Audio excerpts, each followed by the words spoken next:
시간이 되었으므로 우리 기도하고 예배 시작하도록 하겠습니다. 사랑이신 하나님 아버지, 우리가 이 자리에 모였습니다. 그 어느 자리, 그 어떤 자리가 아닌 예수 그리스도 앞에 모였습니다. 하나님, 우리에게 주님의 사랑을 주시옵시고 주님의 은혜를 주시옵시고 주님께서 함께 하시는 정말 그 귀한 은혜를 경험할 수 있는 시간 되게 하나님 인도하여 주시옵소서. 예배의 시작 시간입니다. 마치는 시간까지 하나님께서 함께 해주실 수 믿사오며 예수님의 이름으로 기도드렸습니다. 아멘. 할렐루야. 우리 옆 사람에게 같이 인사하기 원합니다. 주님의 사랑이 나를 숨쉬게 합니다. 그렇습니다. 예. 그 어떤 어려움도 주님의 사랑으로 이겨낼 수 있습니다. 같이 인사하겠습니다. 그 어떤 어려움도 주님의 사랑으로 이겨낼 수 있습니다. 그렇습니다. 주님만이 우리의 아픔을 아시는 그런 분이십니다. 주님만이 우리의 마음을 만져주시는 그런 분이십니다. 그래서 우리는 더욱더 그 주님을 찾고 그 주님께 의지하고 그 주님이 우리와 함께 하시기를 믿어야 합니다. 여러분 그 믿으십니까? 예, 특별히 그런 여러분들 안에 찾아와 주실 것을 정말 기대하고 소망합니다. 같이 우리 찬양 나누기 원합니다.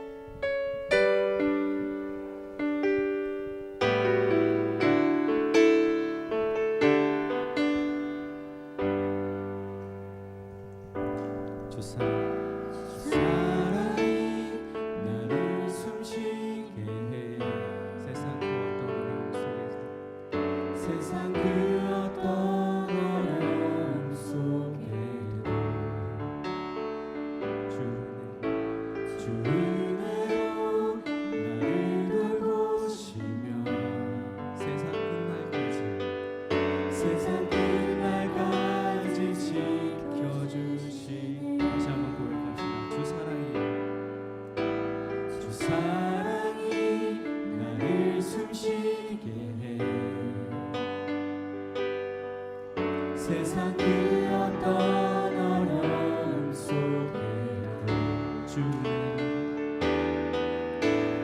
은혜로 나를 돌보시며 세상 끝날까지 지켜주시는 주님만이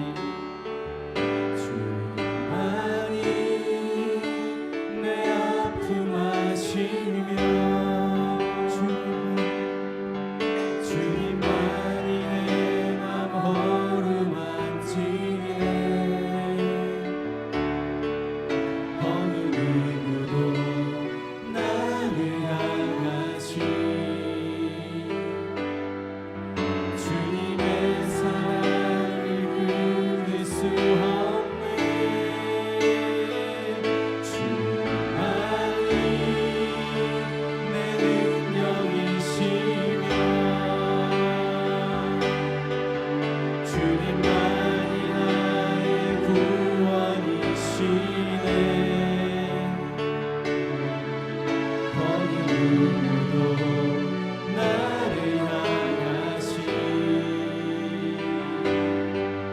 주님의 사랑을 끊을 수 없네.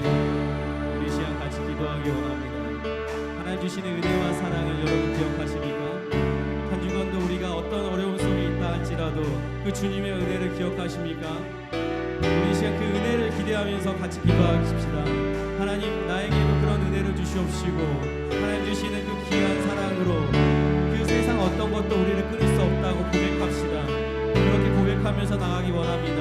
하나님, 우리 예배를 받아주시는 그런 하나님을 특별히 하나님께서 함께 하시는 그 믿음의 확신을 가지고 나가겠다고 푸른 초장과 실만한 물가로 우리를 이끄시는 하나님을, 내 안에 역사하실 기대하시는 그 하나님을 기대하면서 우리 예배를 위해서 같이 기도합시다. 기도하겠습니다.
주님의 사랑을 끊을 수 없네. 아멘. 주님만이 우리의 능력이십니다. 주님의 사랑 그 어떤 것도 우리를 끊을 수 없습니다. 여러분 믿으십니까? 예, 그렇습니다. 그분께서는 우리를 위해 죽으시고 다시 사신 그런 생명의 주님이십니다.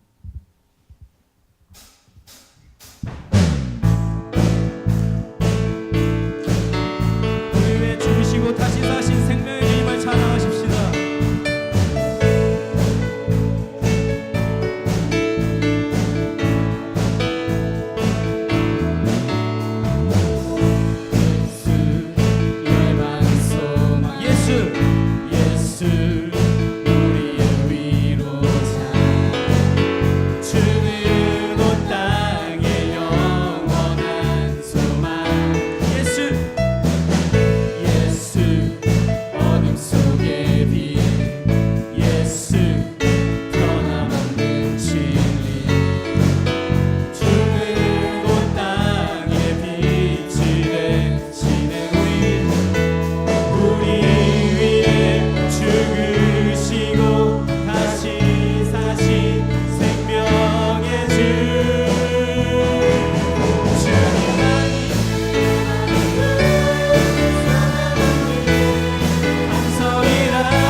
열방을 얻게 되실 것입니다. 아멘.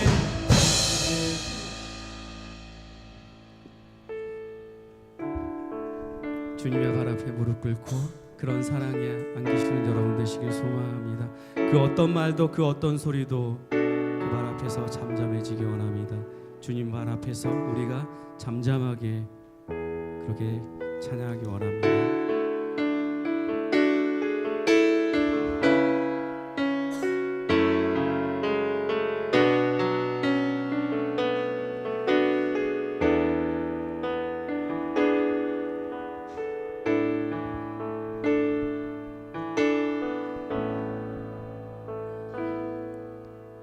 주발 앞에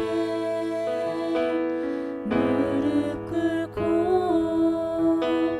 그 사랑에 남기네. 어떤 말도 그 어떤 소리도 그 발 앞에서 잠잠해지네.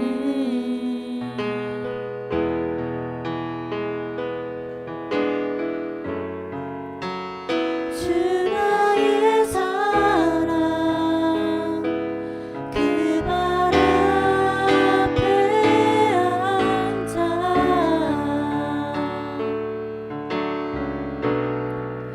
내 모든 기도는 사랑의 노래가 되네.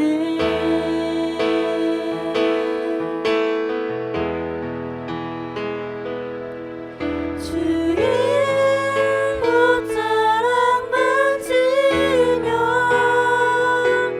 주의 두 발을 씻기며 주님 그 발에 입 맞추며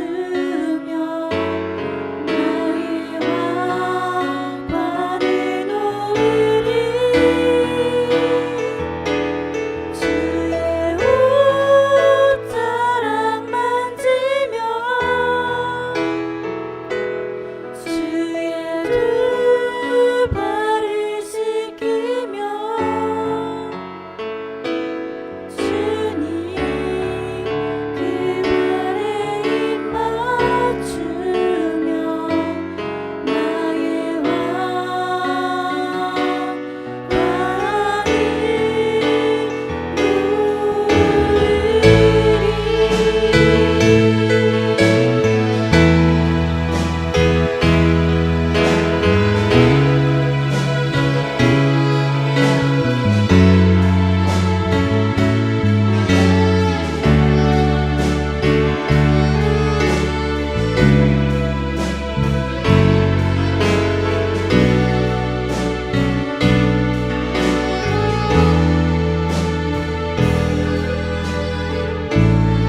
주발 앞에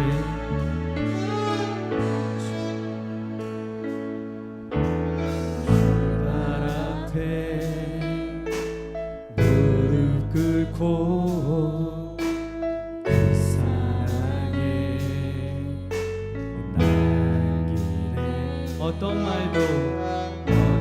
말도 그 어떤 소리도 그 어떤 소리 그 발 앞에서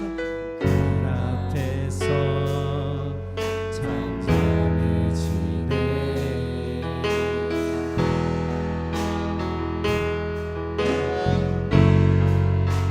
주 나의 사랑 그 발 앞에 앉아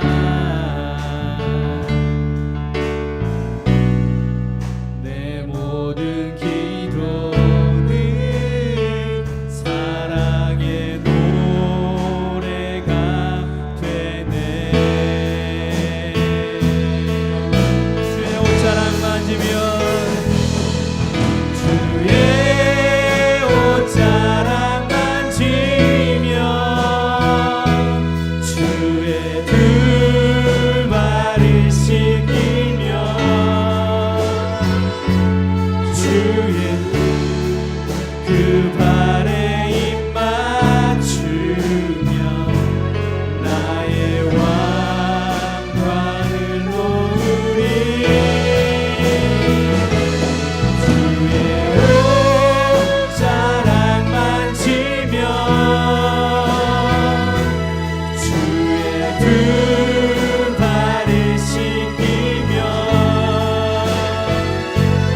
주님 그 발에 입 맞추며 나의 왕관을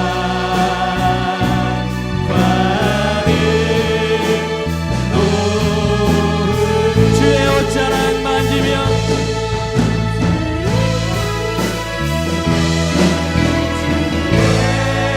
옷자락 만지며 주의 두 발을 씻기며 주님 그 발에 입 맞추며 나의 왕관을 놓으리 주의 옷자락 만지며 주의 두 발을 씻기며 주님 그 발에 입 맞추며 나의 왕관을 놓으리. 우리 예배를 위해서 같이 기도합시다. 특별히 주님, 내가 주님의 그 발 앞에 입 맞추며 주님 앞에 나아가길 그렇게 소망합니다. 그런 저에게 만나 주시고 함께하여 주시옵소서. 그렇게 기도합시다. 특별히 말씀 전하시는 우리 홍조천 담임 목사님 위해서 기도하십시다. 그 말씀의 능력이 우리 개인마다 들어갈 수 있게 하나님 말씀이 잘 선포되어질 수 있는 그런 전달자가 되게 해달라고 같이 기도합시다. 특별히 우리 교회를 위해서 기도합시다. 세계를 향해 달려가는 그런 교회로 부족함 없이 사용되게 그렇게 기도합시다. 이 지역을 품고 이 나라와 열방을 향해 복음을 전하시기에 부족함이 없는 그런 교회로 그렇게 나가게 해달라고 기도합시다. 그렇게 우리 같이 기도하겠습니다. 기도하겠습니다.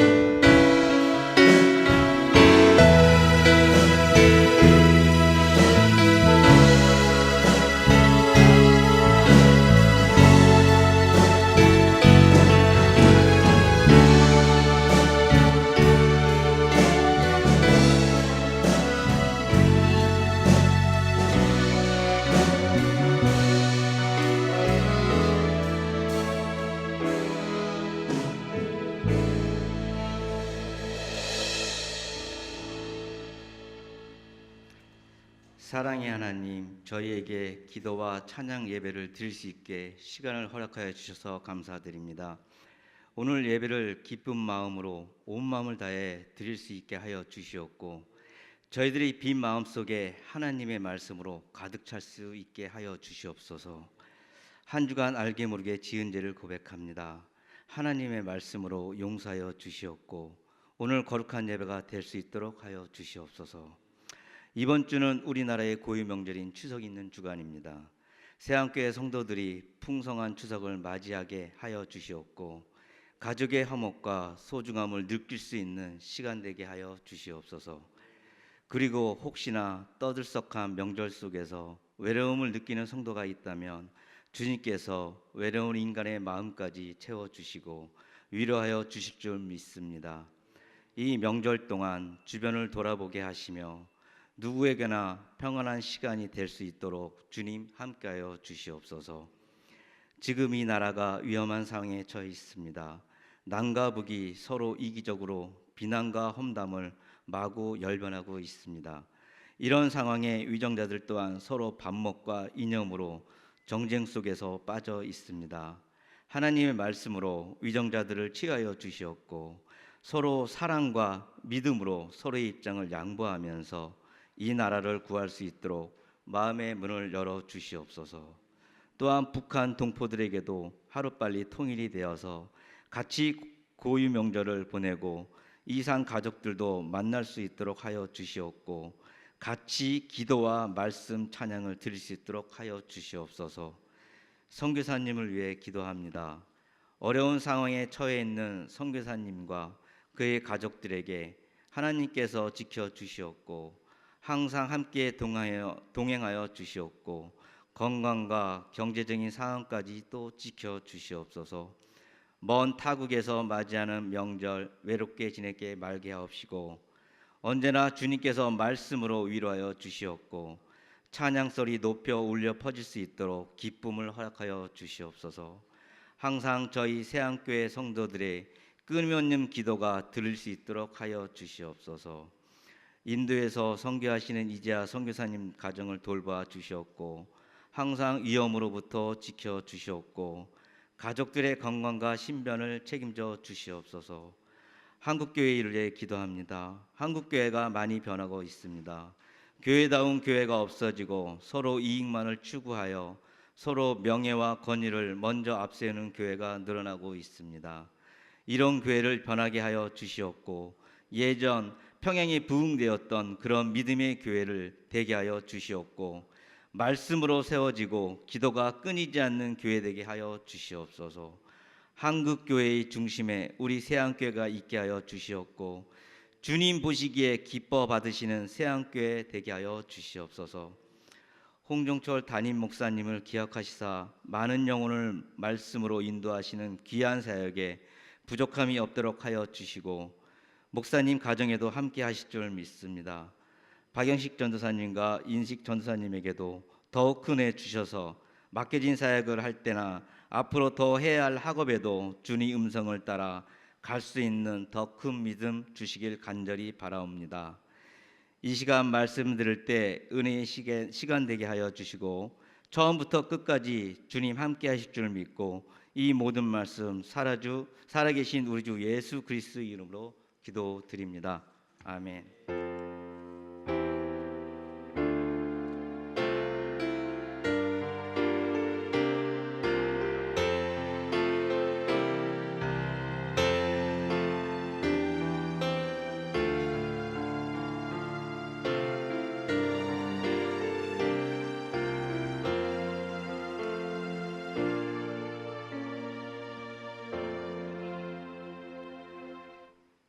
다 함께 일어나셔서 오늘 우리에게 주신 하나님의 말씀을 봉독하겠습니다.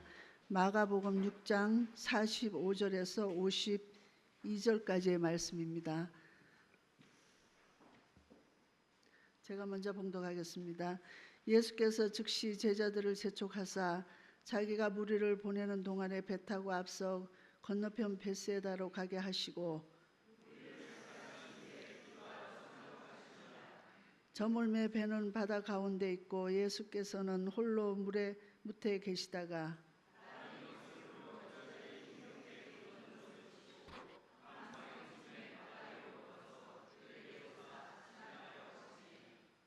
제자들이 그가 바다 위로 걸어오심을 보고 유령인가 하여 소리 지르니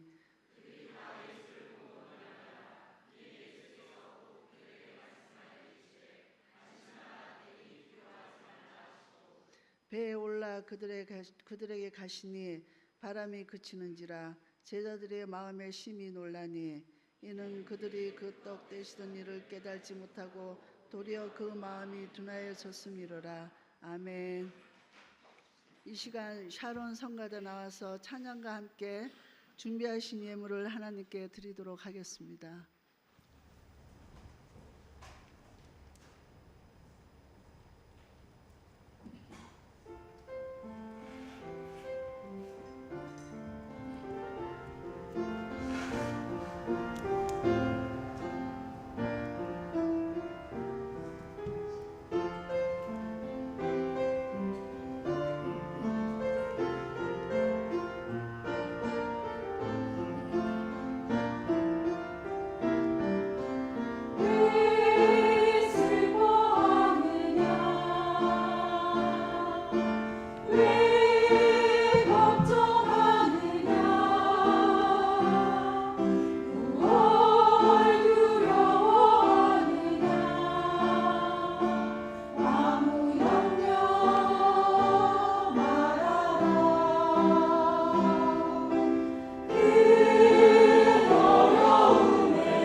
목사님, 홍정철 목사님 나오셔서 하나님께 드린 예물을 위해서 축복해 기도해 주시고 나야 나라는 제목으로 하나님 말씀 전하실 텐데 많은 은혜 받으시기 바랍니다.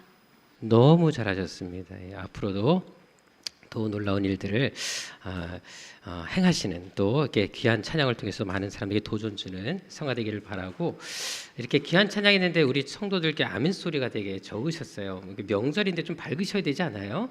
뭐 많이 보너스를 못 받으셨어요? 예, 인생 그렇게 사시면 안 되죠. 예, 항상 즐거운 마음으로 이렇게 오셔야 되고, 또 제가 보니까 오후 예배 때는 우리 성도들이 아멘을 참 잘해요. 분명히 사람도 적고 피곤하고 졸리는 시간인데, 물론 안 졸게 해서 아멘 하는지 모르겠지만 오후 예배 때는 분위기가 확실히 다릅니다. 박수도 크고 함성도 큰데 사람이 훨씬 많은 오전 예배를 이렇게 참 잔잔하고 조용하신지 모르겠어요. 그렇게 하지 마시고 더 힘차게 또 응원해 주시고 격려하면 좋겠다 마음이 있습니다. 우리 수고한 성가대, 우리 찬양팀 위해서 뜨거운 박수 하도록 하겠습니다. 감사합니다.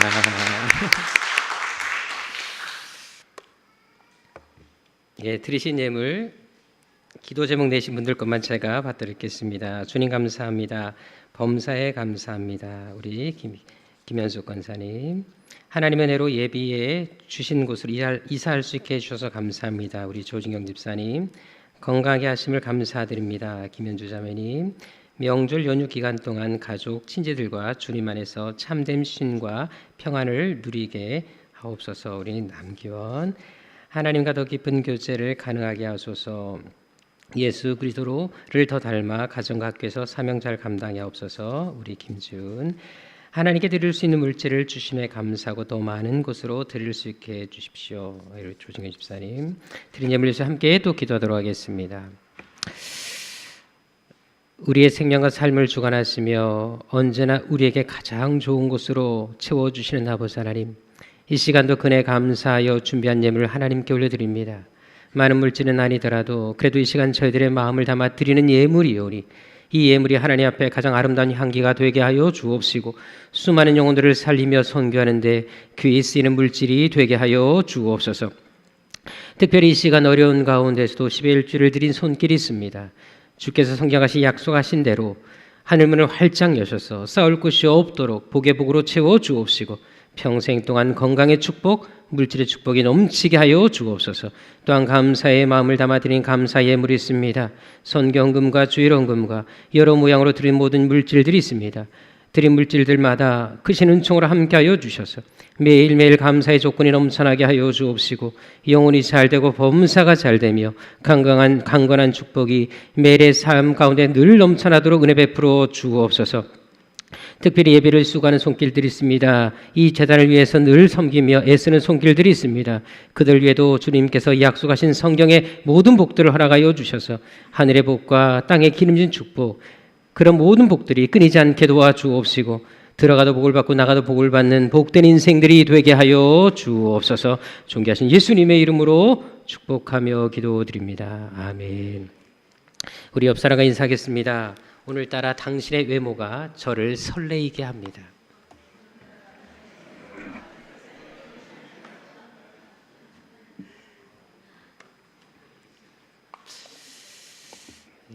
믿음의 눈으로 보면 그렇게 보입니다. 하나님도 여러분들 보실 때 무지무지 설레이셨을 것입니다. 저는 함께 인사하도록 하겠습니다. 하나님은 여러분들을 향한 놀라운 계획을 가지고 계십니다. 아멘. 감사합니다. 사실 저는 어릴 때 멀미를 좀 많이 했습니다. 그래서 잠깐은 모르겠지만 차를 오래 타는 거에 대한 두려움을 가지고 있었습니다. 근데 한 번은 저랑 친한 분이 그 얘기를 하더라고요. 차 멀미를 없애는 방법이 있다. 배를 타면 차 멀미가 없어진다 라고 하셔서 배를 탔습니다. 그분을 용서하고 싶지가 않았습니다. 배멀미를 통해서 거의 죽다가 살아난 적이 있습니다. 혹시 배멀미 하신 분 계십니까? 경험해 보시면 알겠지만 얼마나 끔찍한 경험입니까? 어떤 분이 인터넷에 글을 올렸는데요. 자기가 울릉도를 좀 가게 됐다고. 울릉도를 가게 되면 이제 배를 한 2시간 반에서 3시간을 타야 됩니다. 근데 자기는 지금까지 10분 이상 배를 타본 적이 없는데 배멀미가 심한 제 대해서 글을 올린 것을 보았습니다. 근데 댓글이 달렸는데 첫 번째 댓글이 이렇게 달렸습니다. 차멀미랑 차월이 다르지요. 뒤질지도 모릅니다. 라고 댓글이 달린 것을 보았습니다. 저는 멀미가 워낙 심했기 때문에 이 멀미에 대한 관심이 좀 많았습니다. 근데 제가 침수를 공부할 때 저를 가르치신 교수님께서 멀미 날 때마다 응급처치를 할 수 있는 방법을 알려주셨습니다. 그래서 제가 그걸 보고서 너무 신기했고 그리고 실제로 제가 여행을 할 때마다 적용해 보니까 실제로 효과가 있는 것을 보게 됐는데요. 아마 저랑 함께 외국이라든지 국내 여행을 하신 분들은 제가 그 응급처치를 하는 것을 본 적이 있으실 겁니다. 어떻게 하냐면, 자, 여러분들 손이 있지 않습니까? 자, 여러분들 자, 손을 하나 들어보십시오. 그럼 이렇게 손을 이렇게 자연스럽게 이렇게 접어보시면 접히는 끝부분이 있습니다. 그 끝부분을 침술에서는 합곡이라는 혈자리로 얘기를 합니다. 자, 근데 거기를 손으로 누르실 때, 자, 이게 돌리셔서 누르실 때 그냥 누르지 마시고 이 두 번째 손가락 쪽을 더 가까이 가셔서 한번 꽉 눌러보시기 바랍니다. 아프지 않으십니까? 안 아프다, 잘못 누르신 것입니다. 분명히 아프게 돼 있습니다. 거기 누르면 비명이 나올 정도로 많이 아픈데 멀미 날 때 거기를 꽉 눌러주시면 멀미가 정말 사라지는 것을 볼 수 있었습니다. 그러니까 이번에 혹시 지방을 가거나 앞으로 여행을 하실 때 멀미가 심한 분들은 상대방이 두 손을 꽉 눌러주면 결국은 멀미가 멈추는 것을 아마 경험하게 되실 것입니다.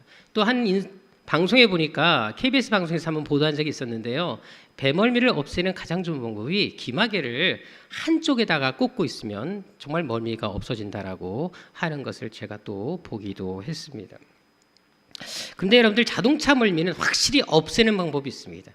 그거는 100% 확실한데 지가 운전하면 멀미가 확실히 사라집니다.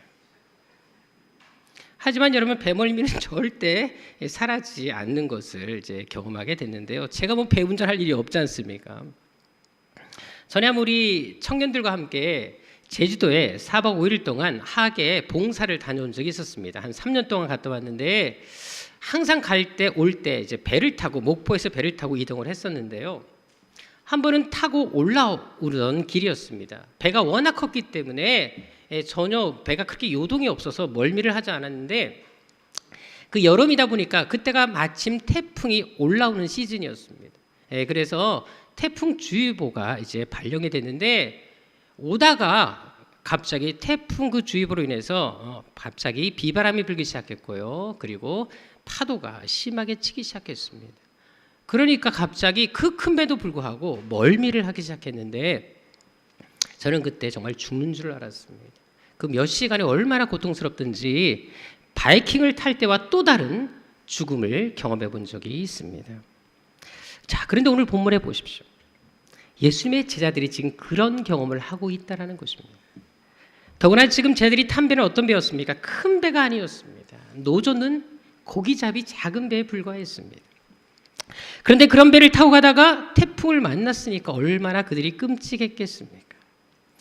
당시 제자들이 건넜던 곳은 바로 갈릴리 호수였습니다. 근데 여러분 갈릴리 호수를 가보시면 아시겠지만 거기는 해수면에서 지중해로부터 200m 아래 수면 아래 놓여 있는 호수입니다. 그리고 주위는 산과 산지로 둘러싸여져 있습니다.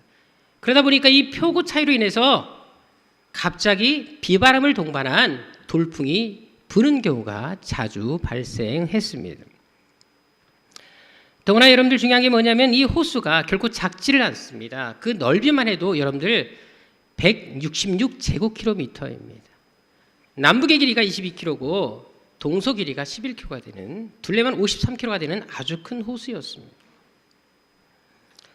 따라서 여러분들 이렇게 큰 호수를 할지라도 갑자기 이렇게 강한 돌풍이 불게 되면 그곳에서 오랫동안 어릴 때부터 자라난 어부를 할지라도 이 돌풍에 속수무책이었다는 것입니다. 그리고 실제로 배들이 전복되는 경우가 상당히 많았기 때문에 돌풍이 부는 날은 무조건 피신하는 것이 가장 좋았다라고 기록들도 나와 있습니다.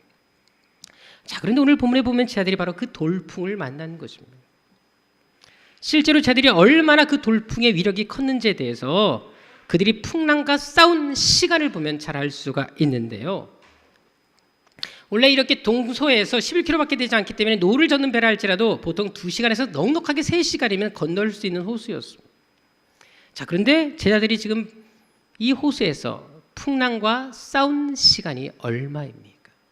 47절에 보게 되면 그들이 저물 때 배를 타고 출발했던 것을 볼 수가 있습니다. 이때는 오후 6시경을 말을 합니다. 자, 그런데 예수님께서 제자들이 오신 시간은 언제였나요? 48절에 보게 되면 밤 사경이라고 나와 있습니다. 이때는 오전 새벽 3시부터 6시 사이를 말하는 것입니다. 자, 그렇다면 제자들이 이 갈릴리 호수에서 몇 시간 동안 사투를 벌인 것입니까? 적어도 10시간 정도 사투를 벌였음을 알 수가 있습니다. 더구나 이러면 제자들은 갈릴리 어부 출신들이 많았습니다. 어릴 때부터 이곳에서 자랐던 사람들이었습니다. 근데도 얼마나 이 태풍이 힘들었는지 전혀 앞으로 전진하지 못하고 사투를 벌이고 있는 모습을 볼 수가 있습니다. 그렇다면 여러분, 풍랑이 불었다면 당연히 어떻게 됩니까? 당연히 빨리 피신하는 것이 정상이 아니겠습니까? 그런데도 제자들을 보십시오. 풍랑이 불었을 때 뱃머리를 돌려서 돌아오면 되는데 바보같이 계속 앞으로만 전진하려고 했던 것을 볼 수가 있습니다. 그것은 48절을 통해서도 알 수가 있는데요. 거기 보게 되면 배가 바람에 거스렸다라고 나와 있습니다. 자, 여기 지금 이것이 하나의 배라고 생각해 보십시다. 지금 바람이 이렇게 불고 있습니다. 그렇다면 이 배가 바람의 방향을 등지고 바람에 따라서 가는 게 편하겠습니까? 아니면 바람 방향의 반대로 가는 것이 편하겠습니까? 당연히 바람을 타고 가는 것이 훨씬 수월할 수밖에 없습니다. 근데도 놀랍게도 오늘 본문의 제자들은 바람을 거스려서 역방향으로 진행하고 있었다는 것입니다. 더구나 이건 단순한 바람이라 태풍이었습니다.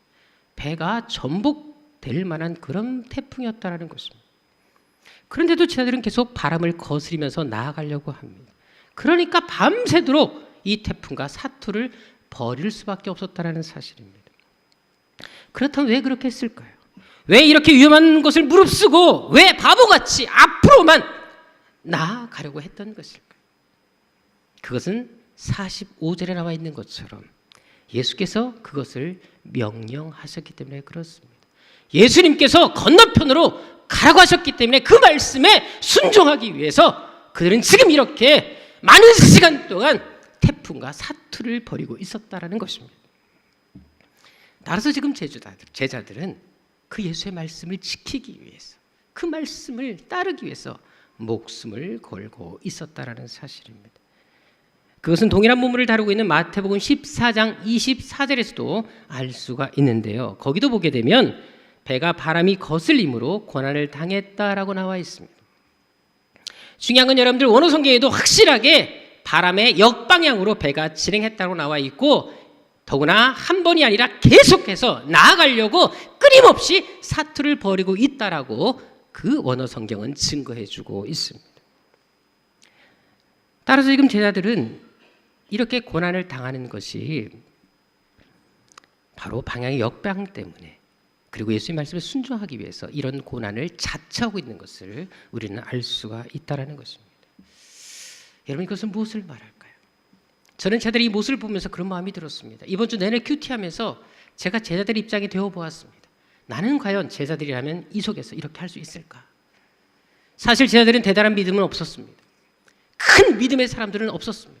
하지만 제자들이 뛰어난 점이 무엇인 줄 아십니까?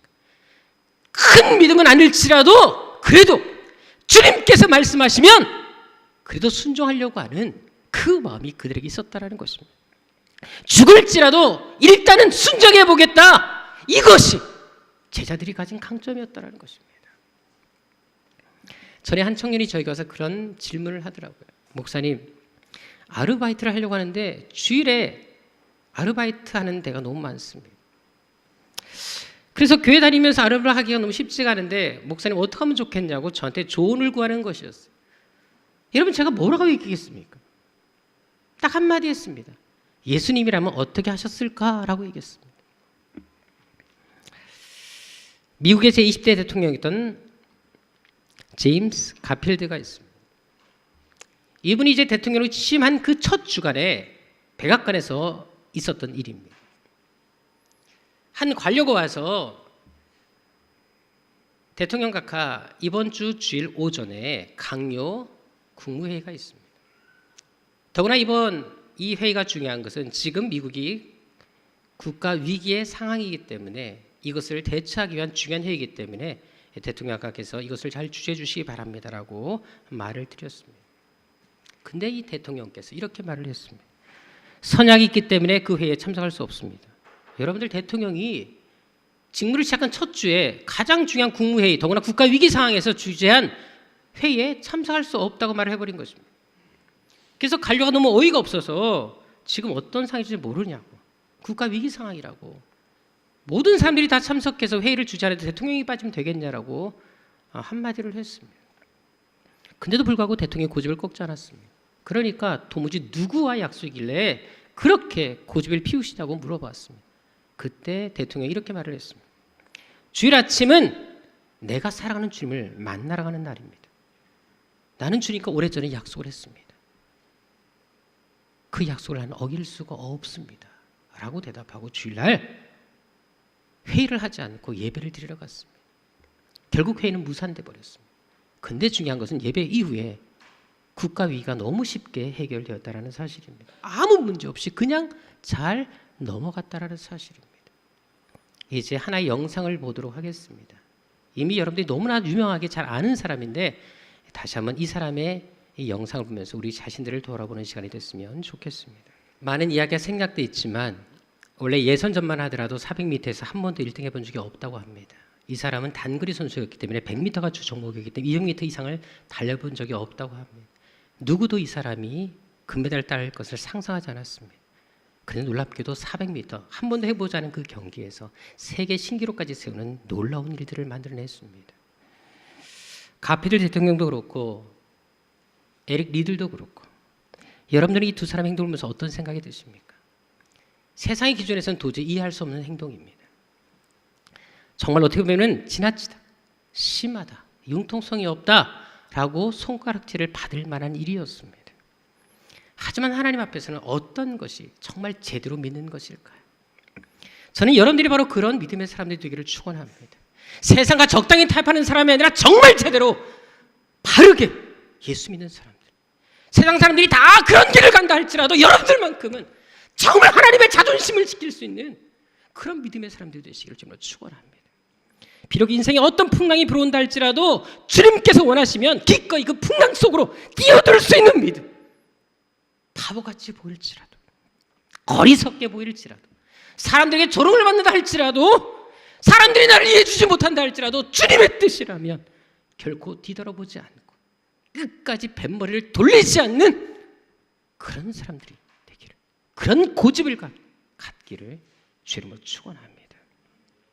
물론 우리가 그 길을 가려고 할 때 그에 따르는 대가를 치를 수도 있습니다. 오늘 본문의 자들처럼 그들이 풍랑을 만난 것처럼 순종하면 할수록, 믿음으로 살려고 하면 할수록 더 큰 풍랑을 만날 수 있다는 것입니다. 반드시 거기에 대한 대가를 치를 수도 있다는 것입니다. 실제로 제 주위에 보면 그런 분들이 있는 것을 종종 발견하게 됩니다. 주의를 지키기 위해서, 정말 제대로 지키기 위해서 희생당하고 아픔을 겪는 사람들도 저는 많이 보고 있습니다. 하지만 그럼에도 불구하고 우리가 어떻게 사는 것이 하나님 앞에 바르게 사는 삶일까요? 저는 지금까지 30년 동안 목회를 해온 사람입니다. 많은 분들을 만나보았습니다. 근데 종종 사람들이 던지는 질문 중 이런 질문이 가장 많습니다. 목사님, 정말 말씀대로 사는데, 봉사도 잘하는데, 그리고 정말 기도도 열심히 하는데 왜 내 삶에 고난이 사라지지 않는 걸까요? 저도 그런 말을 들을 때마다 참 마음이 아픕니다. 어떤 경우에는 좀 하나님께 따지고 싶은 마음이 들 때도 있습니다. 하지만 그 전에 우리가 반드시 기억해야 될 것이 한 가지가 있습니다. 바로 성경에서 말하는 복의 개념과 세상에서 말하는 복의 개념이 다르다라는 사실입니다. 사실 복하면 떠오르는 사람이 누구입니까? 복하면 누구? 홍종철입니까? 복하면 누굽니까? 아브라함입니다. 우리 창세기 12장 2절을 한번 보도록 하겠는데요. 여기 보게 되면 하나님께서 아브라함에게 어떻게 말을 하십니까? 내가 네 이름을 크게 창대하게 하고 너를 복이 되게 하겠다. 복 자체, 아예 복덩이가 되게 하겠다고 말씀하십니다. 여러분들 얼마나 대단한 말씀입니까? 만약 여러분들에게 이런 하나님의 말씀이 들려진다면 얼마나 신이 나겠습니까? 신이 나 우리 지휘자 이름이네요. 더구나 창세기 15장 5절과 7절을 보십시다. 거기 보면 하나님이 아브라함에게 어떤 약속 주십니까? 5절에 보게 되면 하늘의 별처럼 네 자손을 많게 해줄게 라고 약속하십니다. 7절에도 보십시오. 이 땅을 네가 밟는 땅 모든 땅을 네 소유를 다 줄게. 얼마나 더 신이 나겠습니까? 그런데 하나님께서 아브라함의 본처 사라를 통해서 주신 아들은 모두 몇 명이었습니까? 한 명밖에 없었습니다. 하늘의 별처럼 많이 준다고 약속해놓고 한 명밖에 주지 않았습니다. 첩 둘을 얻었지만 그 첩들을 통해서 얻은 자식까지 다 합쳐도 총 8명밖에 되지 않습니다. 그뿐만이 아니지요. 아브라함이 그의 생애 속에서 얻은 땅은 또 얼마나 되었습니까? 그가 자기 아내를 묻었던 막벨라 밭의 무덤 외에는 그의 땅이 존재하지 않았습니다. 그것도 거저 얻은 것이 아니라 자기 돈을 주고 산 땅이 그의 생애의 전부였다라는 사실. 한마디로 그의 살아생전에는 이 하나님의 약속이 제대로 성취된 것이 없었다라는 것입니다. 세상의 기준으로 볼 때는 이것이 어떻게 복일 수 있겠습니까? 어떻게 이것을 복받았다 말할 수 있겠습니까? 그런데도 왜 하나님은 그렇게 말씀하신 걸까요? 왜 아브라함에게 그를 복이 되게 하겠다, 복덩이가 되게 하겠다 라고 말씀하신 것일까요? 그 해답이 창세기 12장 3절에 나와 있습니다. 땅의 모든 족속이 누구로 말미암아 복을 받게 하겠다? 너로 말미암아 복을 받게 하겠다. 바로 너를 통해 바로 너를 복의 통로로 삼겠다. 이것이 바로 하나님의 뜻이었다라는 것입니다. 즉 하나님께서 우리에게 원하시는 복은 이 세상에서 우리가 얼마나 잘 먹고 잘 사느냐보다도 어떤 상이 있든지 간에 우리가 바로 복의 통로로 사는 것. 심지어 고난의 상황일지라도 그 고난을 통해 우리가 주님을 드러내고 끝까지 주님을 붙잡고 주님을 전하는 도구로 살기를 원하시는 것. 이것이 바로 하나님께서 우리에게 원하시는 복이라는 사실을 알 필요가 있다는 사실입니다. 따라서 예수 믿는다 그래서 그 고난이 사라지는 것이 결코 아니라는 것입니다. 더 큰 고난을 당할 수도 있다는 것입니다. 만일 고난 없는 축복을 말하거나 예수 믿으면 무조건 복만 받는다라고 말하는 것은 기독교 정신이 아니라는 것입니다. 혹시라도 그런 곳이 있다면 그것은 사입이라는 사실을 알아야 한다는 것입니다. 제가 전에 이단 특강할 때 잠깐 말씀을 드린 적이 있습니다. 한때 우리나라에 세계 종교라는 이단 단체가 있었습니다. 그 교주가 하정효라는 사람이었습니다. 그런데 당시 이 단체가 얼마나 사회적으로 이슈를 불러일으켰는지 PD수첩에서까지 그 사람들을 그 종교를 보도한 적이 있습니다. 그런데 이 세계 종교에서 믿는 신의 이름이 무엇이라고요? 세스 팔다스 신입니다.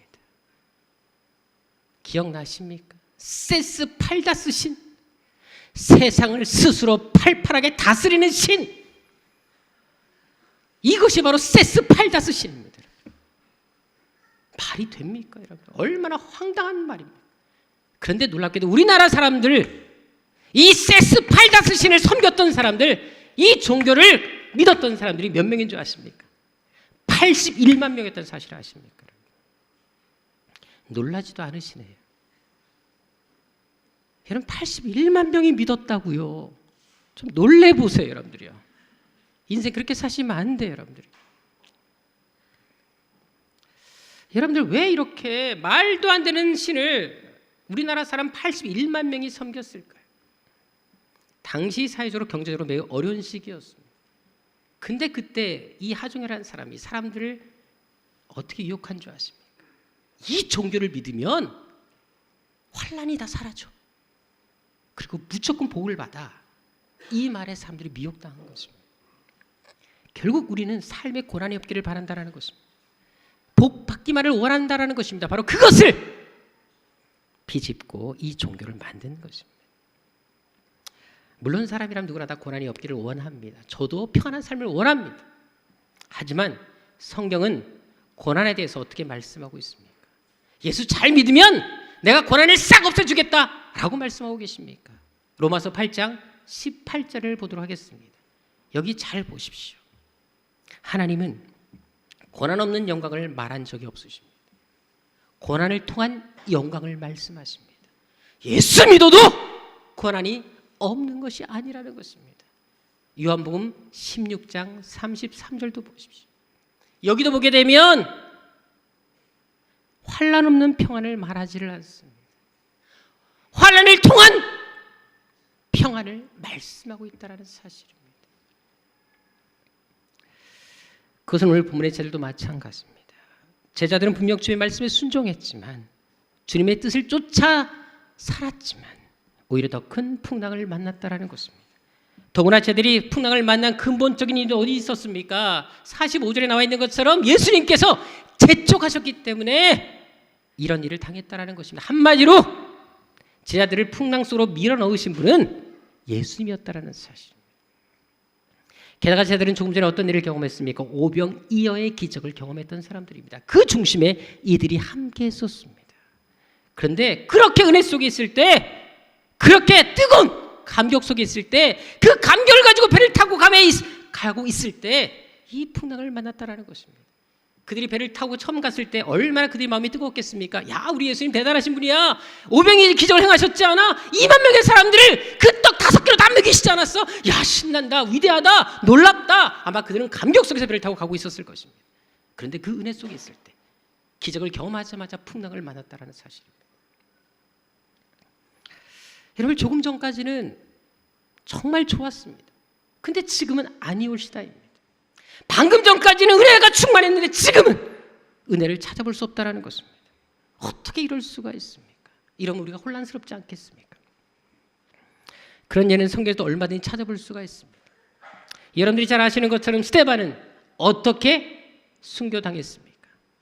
돌에 맞아 죽습니다. 유대인들이 돌을 들어 쳐서 죽여버리고 말았습니다. 그런데 사도 바울 역시 돌에 맞아 죽습니다. 사도행전 14장 19절에 보게 되면 그도 역시 똑같이 돌에 맞아 죽는 것을 볼 수가 있습니다. 그런데 보십시오. 근데 어떻게 하십니까? 이어서 쭉 보시면 알겠지만 하나님은 바울은 살려내십니다.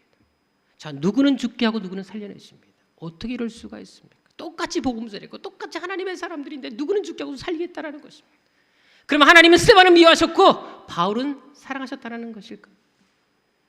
비슷한 사건이 사도행전 12장에 나타납니다. 12장에 보게 되면 어떤 사건이 나타납니까? 야고보와 베드로가 똑같이 감옥에 갇히는 것을 볼 수 있습니다. 같은 감옥이었습니다. 시간의 차이는 좀 있었지만 날짜 차이는 약간 있었지만 동시에 감옥에 거의 갇히다시피 했었습니다. 그런데 두 사람의 운명이 어떻게 됐습니까? 야고보는 참수형을 당해서 목이 잘려 죽게 하셨습니다. 하지만 베드로는 천사를 보내 끄집어내시고 살려내시는 것을 볼 수가 있습니다. 그렇다면 하나님은 야고보는 미워하셨고 베드로는 사랑하신 것일까요?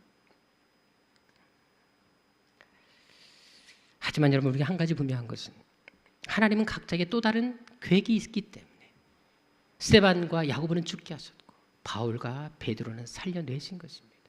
그것은 오늘 본문의 제자들도 마찬가지였습니다. 분명 조금 전까지 은혜 속에 있었습니다. 기적 속에 있었지만 지금은 풍랑 속에 있다는 것입니다.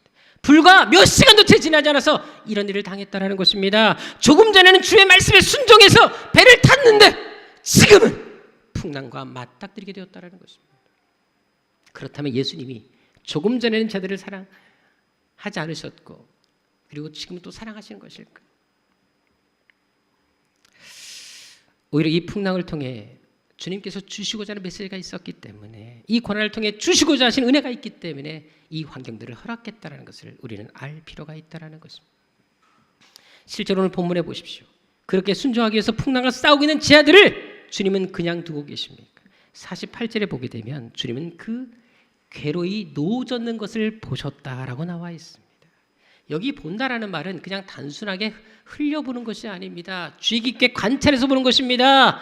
그들의 아픔까지 알고 이해하고 경험했다는 의미를 가진 단어입니다. 여러분, 주님은 제자들의 고통을 나몰라라 하신 것이 아니었다라는 것입니다. 계속 그들을 주시하고 관찰하고 마음을 두고 계셨다라는 것입니다. 더구나 주님이 나타나신 시간을 보십시오. 3시부터 6시라고 말씀을 드렸습니다. 그렇다면 예수님께서 그 시간까지 제자들이 풍랑속에서 고통당하는 그 시간까지 무엇을 하고 계셨겠습니까? 46절에 나와 있는 것처럼 예수님은 그때 기도하고 계셨던 것을 알 수가 있습니다. 바로 누구를 위해서? 제자들을 위해서. 이들이 풍랑을 만날 것을 아시고 그들의 믿음을 위해서, 이 풍랑 속에서 끝까지 믿음을 지키게 하기 위해서 기도하셨던 것을 우리는 알 필요가 있습니다.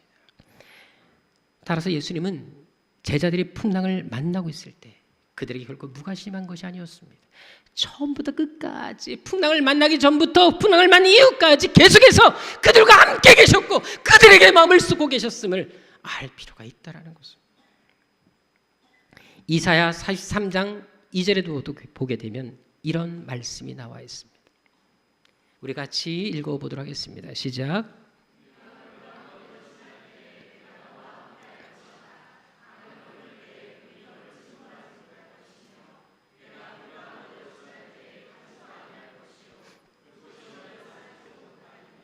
자, 여기 보십시오. 우리도 물론 예수 믿으면 평안하기를 원하고 고난 없기를 원하는데 여기 성경 잘 보시라는 것입니다. 하나님을 믿지만 하나님께서 물 가운데로 지나가지 않게 하시겠다는 말씀이 있습니까?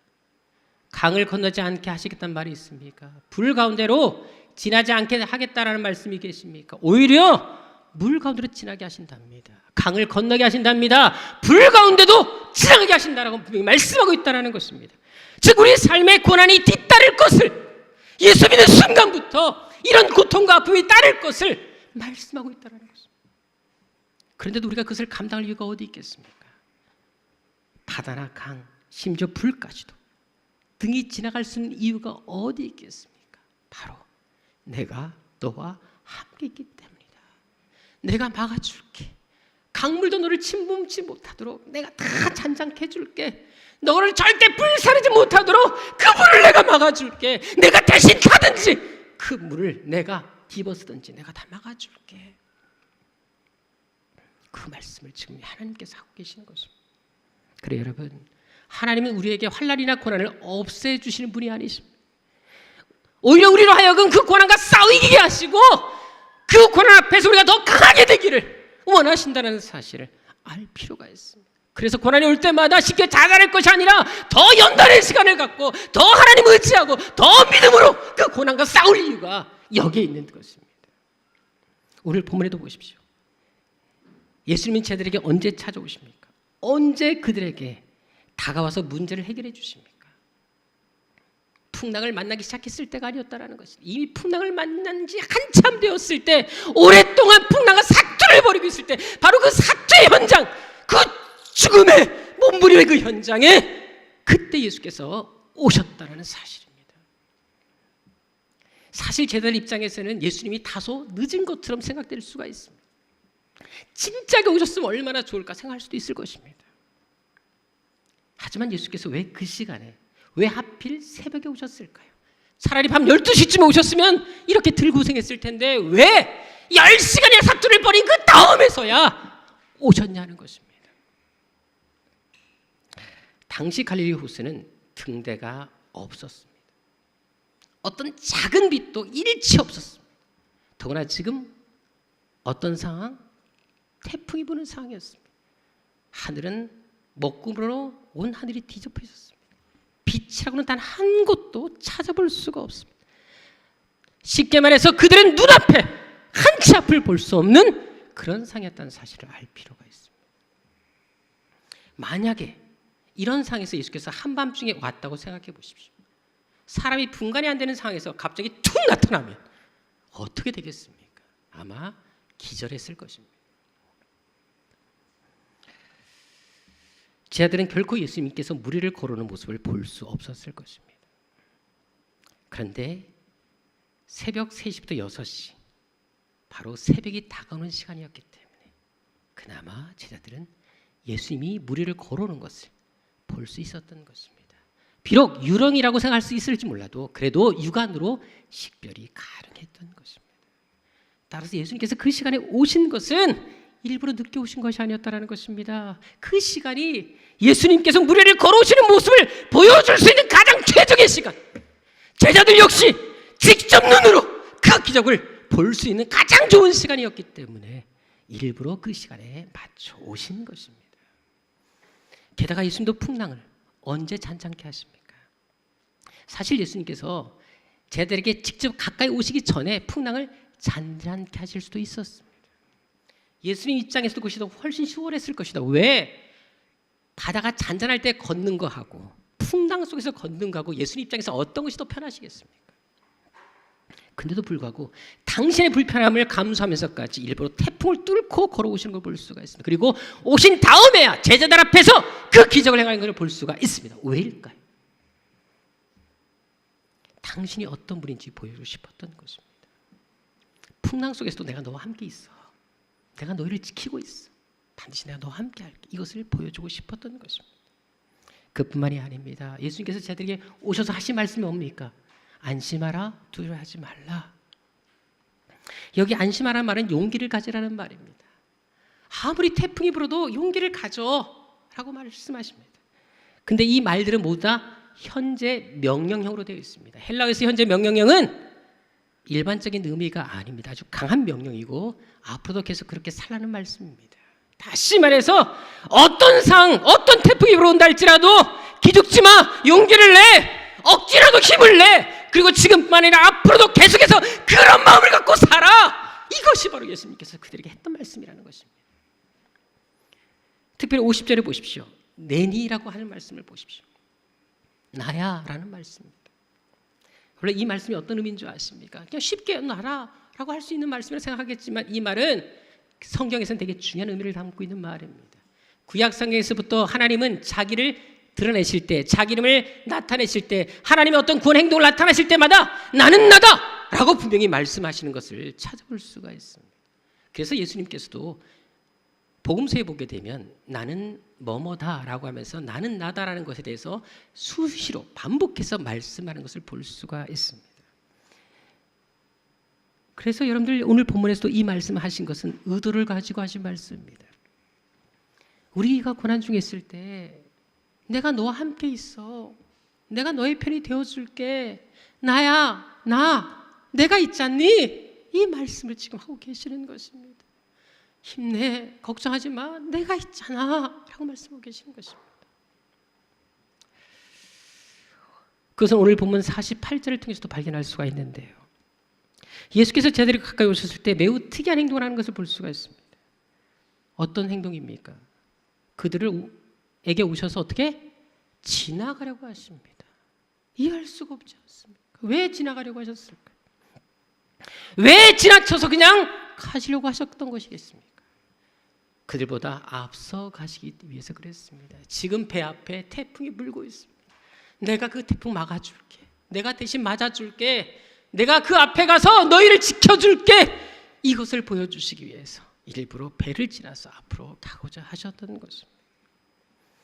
이것은 무엇을 말합니까? 주님은 당신의 사람들, 특히 믿음의 고집을 가지고 끝까지 말씀에 순종하는 사람들, 죽을지언정 말씀으로 살려고 몸부림치는 그 사람들을 반드시 책임지시고 돌보신다는 것을 확실히 보여주신 것입니다.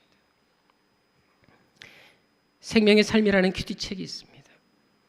그 책에 땅 끝에서 온 편지라는 제목으로 한 글이 실린 적이 있었습니다. 파라과이 사역하시는 정금태 선교사님이 올리신 글이신데요. 이분은 그 나라에서 학생들을 가르치면서 양육하는 사역을 하고 계십니다.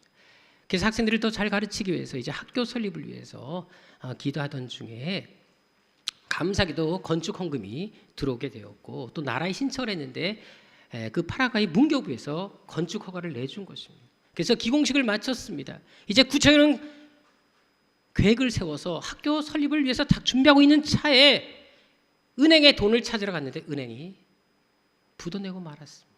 돈을 한 푼도 찾을 수 없게 되는 거지.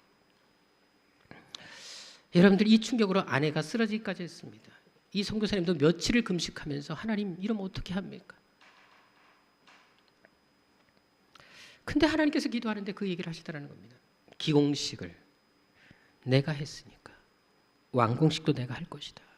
그래서 용기를 다시 내서 열심히 선교비 보내오는 걸 가지고 모아서 몇 달 만에 1층 건물을 완성했다고 합니다. 근데 2층을 세우기 위해서 기둥 12개를 딱 세웠는데 한국으로부터 연락이 왔습니다. 후원하는 교회가 경제적인 상황이 너무 안 좋아서 일찍 후원할 수 없다라는 연락이 왔습니다. 이제 후원까지 다 끊긴 상황이었습니다. 은행의 돈을 찾을 수도 없고 후원까지 끊긴 상황에서 이제 더 이상 어떻게 선교할 수가 있겠습니까?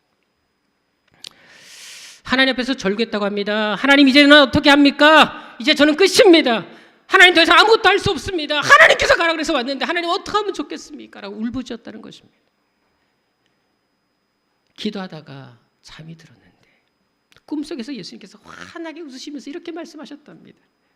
정 목사, 힘들지? 이제 내가 할 차례야. 이제 내가 하는 일을 너는 보고만 있어 라고 말씀하더라는 것입니다. 근데 바로 다음 날 그 파라과이 은행 관리공단에서 전화가 온 거예요. 분명히 파산했지 않습니까? 돈을 찾을 수 없는데 당신 돈만큼은 돌려주겠다고 연락이 왔다고 합니다. 그래서 100% 돈을 다 찾아서 건축을 완성할 수 있었더라고. 정말 하나님께서 역사하셨다라고 그 글에 써놓은 것을 보았습니다. 그래 여러분, 우리는 하나님의 계획을 다 알 수가 없습니다. 하나님께서 우리를 어떤 길로 인도하실지 알 수 없다라는 것입니다. 하지만 분명한 것은 하나님은 결코 우리를 불행으로 잘못된 길로 인도하지 않는다라는 것입니다. 그리고 우리가 마지막으로 생각하는 그 시간, 그때부터 하나님께서 일하신다는 사실 알 필요가 있습니다. 내가 못한다고 항복했을 때, 하나님 천국에 의지 없을 때, 하나님 앞에 매달릴 때, 그때부터 이제 내가 할게 라고 말씀한다는 사실입니다. 그래서 우리는 끝까지 주님을 붙잡아야 하는 것입니다. 내 힘으로 살려고 하지 말고 어떻게 하든지 간에 주님 곁에 붙어 있어서 주의 말씀을 순종하기 위해서 이 신앙에 목숨을 걸어야 하는 것입니다. 왜? 우리 인생은 하나님 손에 있기 때문에 그렇다는 것입니다. 오늘 본문도 보십시오. 주님의 풍랑을 잔잔케 하시고 기적을 베풀어 주신 때가 언제였다라고요? 바로 제자들이 주의 말씀을 순종하기 위해서 그래도 포기하자 끝까지 풍랑과 사투를 벌이는 그 시간, 그 현장에 그때 주님이 오셨다라는 사실입니다. 중요한 것은 예수님께서 공생애 동안 무리를 걷는 기적을 보여준 것은 이 제자들이 유일했다라는 것입니다. 만일 제자들이 그 처절한 순종의 싸움터에서 풍랑을 핑계 삼아 되돌아갔다면, 예수님 이제 쉬고 싶어요, 그만할래요라고 그들이 포기했다면 주님께서 이렇게 그들에게 오셔서 이런 기적을 보여주셨겠습니까? 그들은 결코 이런 기적을 경험할 수 없었을 것입니다. 하지만 끝까지 순종했기 때문에, 끝까지 말씀을 따라 살려고 결단했기 때문에 그들은 이렇게 놀라운 경험을 할 수 있었다라는 사실입니다. 그래 여러분, 새한교회 성도들이 바로 이런 믿음의 사람들이 되기를 진심으로 축원합니다.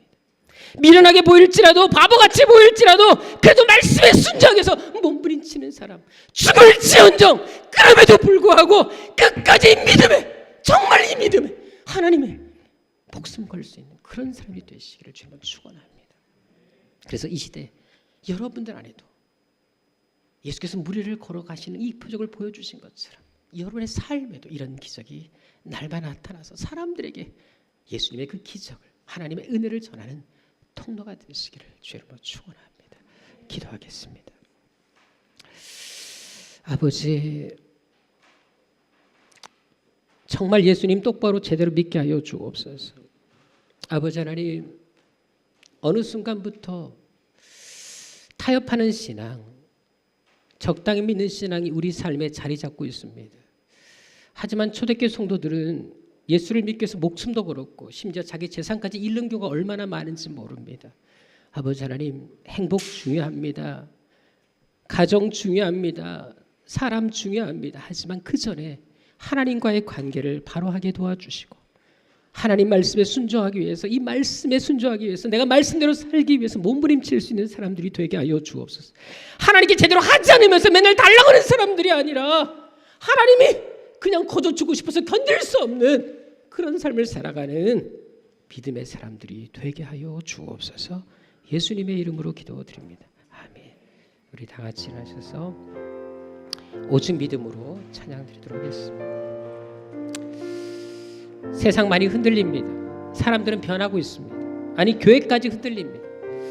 하지만 여러분들 그럼에도 불구하고 주님을 섬기는 사람들이 됐으면 정말 좋겠습니다. 중요한 건 주님의 사랑 결코 변하지 않는다는 사실. 정말 제대로 바르게 예수 믿었으면 정말 좋겠습니다. 오직 믿음으로 살기를 바라는 마음에서 찬양드리도록 하겠습니다. 세상 흔들리고 사람들은 변하여도 나는 주를 섬기리. 주님의 사랑은 영원히 변하지 않네. 나는 주를 신뢰해. 믿음 흔들리고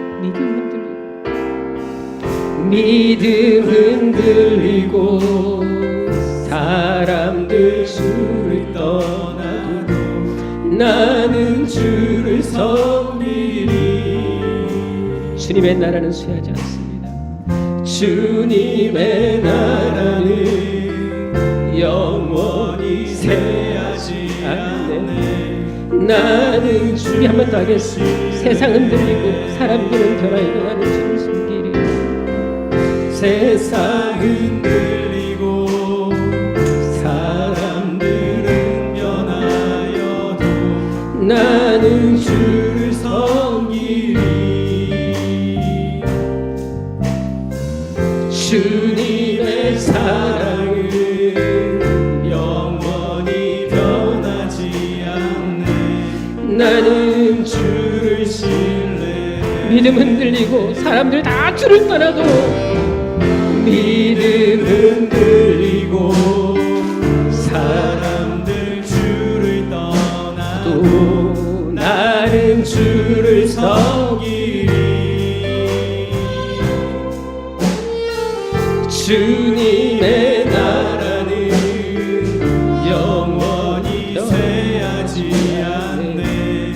나는 주를 신뢰해. 오직 믿음으로 내가 살기를 원합니다. 오직 믿음으로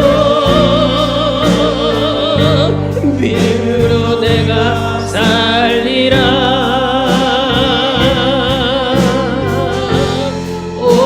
오직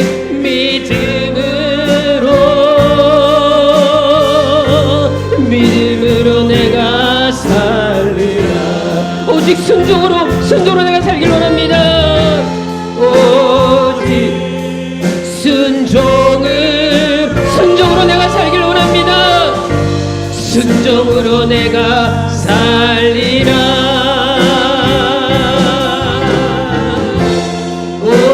오직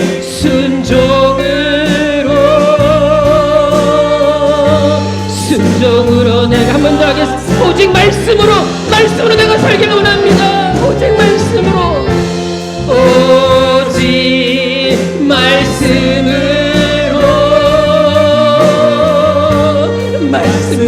내가 살리라. 오직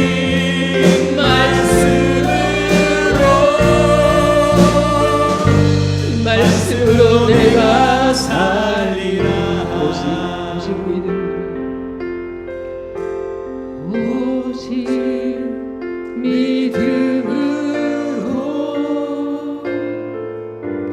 믿음으로 내가 살리라.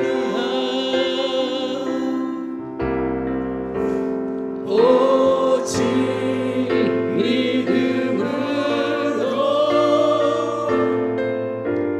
믿음으로 내가 살리라. 그래 여러분, 하나님 지금도 우리를 향해 위대하고 놀라운 계획을 가지고 계십니다. 우리가 고난 속에 있을 때 하나님께서 외면하는 것이 아니라 이 고난 속에서 우리가 어떻게 하고 계시는지 우리를 지켜보고 계십니다. 이 시간 우리가 기도할 때 하나님, 내 인생 앞에 어떤 문제가 있다 할지라도, 어떤 인생의 풍파 고난 앞에서도 낙심하기보다 절망하기보다 오히려 그 고난을 넘어 더 큰 영광을 채우실 주님을 기대하게 하여 주옵소서. 끝까지 믿음의 자리, 순종의 자리, 말씀의 자리에 서게 하여 주옵소서. 적당히 대충 믿는 사람들이 아니라 정말 목장답게 직분자답게 똑바로 제대로 성도답게 하나님의 자녀답게 똑바로 예수 믿는 사람들이 되게 하여 주옵소서. 그래서 세상에 어떤 욕이 온다 할지라도 인생에 어떤 위기가 다가온다 할지라도 어떤 풍파에 흔들리지 않는 뿌리 깊은 영성을 허락하여 주옵시고 나도 세상에서 영향을 끼치는 삶 수많은 사람들에게 도전되는 복의 통로 되게 하여 주옵소서. 이 시간 우리 자신의 신앙을 위해서 간절한 하나님의 은혜와 도움을 구하며 주여 손에 치고 기도하도록 하겠습니다. 주여 주여 주여 아버지 하나님 아버지 하나님 아버지 하나님 믿음으로 살게 하여 주옵소서. 똑바로 살게 하여 주옵소서. 예수 제대로 믿게 하여 주옵소서. 아버지 하나님 세상에 미련을 두지 말게 하시옵소서. 아버지 성들도 살지 말게 하여 주옵소서. 정말 제대로 믿게 하여 주옵소서. 사람 의식하지 말고 사람 생각하지 말고 하나님 생각하고 하나님께서 원하시는 그 삶을 살아가도록 도와주옵소서. 우리 성도들 믿음 지키게 하옵소서. 순종하며 살게 하옵소서. 말씀대로 살게 하여 주옵소서. 정말 예수 믿는 사람답게 살게 하여 주옵소서. 그래서 우리 사랑하는 성도들을 통해 하나님이 계획하신 놀라운 계획들이 이루어질 수 있도록 아버지 하나님께서 함께하여 주옵소서. 이 시간 우리 교회에서 기도하도록 하겠습니다. 교회에서 기도하실 때 하나님 정말 세우신 이 교회 정말 하나님의 기적 하나님의 살아계신 증거를 보여주는 산 통로가 되게 하여 주옵소서. 이 시대 마지막 남은 하나님의 자부심이 되게 하여 주옵소서. 성도들은 변하고 믿음 흔들린다 할지라도 하나님의 자존심을 지켜드리는 그런 교회 되게 하여 주옵소서. 특별히 세워주신 우리 직분자들 정말 제대로 말씀대로 순종하며 믿음으로 살게 하여 주옵소서. 우리가 기도하는 12, 70, 300의 비전 하나님 반드시 이루어지게 하여 주시되 여긴 우리 성도들을 통해 정말 결단하는 사람들을 통해 일이 성취되게 하여 주옵시고 우리 살아생기는 것이 반드시 이루어지는 것을 응답되는 것을 보게 하여 주옵소서. 우리를 사용하여 주옵소서. 우리를 써 주옵소서. 내가 결단하게 하시고 내가 순종하게 하시고 내가 말씀대로 믿음으로 살게 하여 주옵소서. 이 시간 우리 교회와 우리 교회의 비전을 위해서 간절한 마음으로 주님을 외치고 기도하도록 하겠습니다. 주여 주여 주여 아버지 하나님 아버지 하나님 정말 우리 교회가 이 시대에 정말 빛과 힘을 감당케 하옵소서. 하나님의 살아있는 증거를 보여주는 교회 되게 하여 주옵소서. 수많은 사람들에게 하나님의 은혜와 기적을 보여주며 하나님의 역사를 보이는 산증이 된 교회가 되게 하여 주옵소서. 아버지 하나님 우리 성도들 믿음 지켜주옵소서. 흔들리지 않게 하옵소서. 아버지 하나님 우리가 기도하고 제목하고 소원하는 것들처럼 12.3의 비전의 주인공들이 되게 하여 주옵소서. 그래서 먼저 우리가 결단하기를 원합니다. 믿음으로 똑바로 서기를 원합니다. 말씀대로 살기를 원합니다. 내 뜻 내 생각 아버지 내 편리한 대로 살려고 하지 말고 힘들더라도 어렵더라도 말씀 붙잡고 기도하며 살게 하여 주옵소서. 우리 성도를 통해 하나님의 계획이 놀라운 일을 일어나게 도와주시고 수많은 사람들이 하나님으로 생명이 되는 것을 볼 수 있도록 우리 아버지 하나님 도와주시기를 원합니다. 이 시간을 지켜주옵소서. 인도하여 주옵소서. 하나님을 사랑하는 믿을 수 있는 아버지 하나님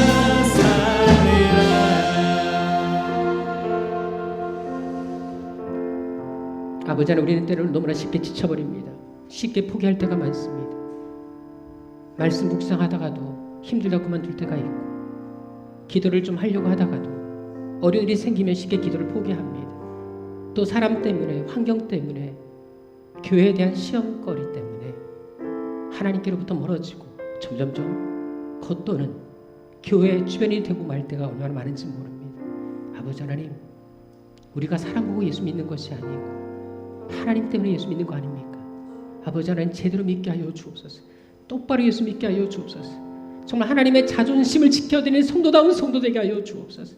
아버지 하나님 말씀대로 살게 하옵소서. 정말 말씀과 씨름하며 살게 하옵소서. 순종하며 싸우며 살게 하여 주옵소서. 아버지 하나님 문제에 집중하기보다 하나님 말씀 따르기 위해 순종하기 위해서 몸부림치는 저희들 되게 하여 주옵소서. 믿음만은 포기하지 말게 하옵소서. 세상이 흔들리고 잘못된 길을 걸어간다 할지라도 많은 교인들이 저것이 옳다라고 외친다 할지라도 하나님 말씀의 기준 하에서 우리 신앙을 지키고 믿음을 지키는 정말 참 성도들이 되게 하여 주옵소서. 이제는 우리 주님 예수 그리스도의 은혜와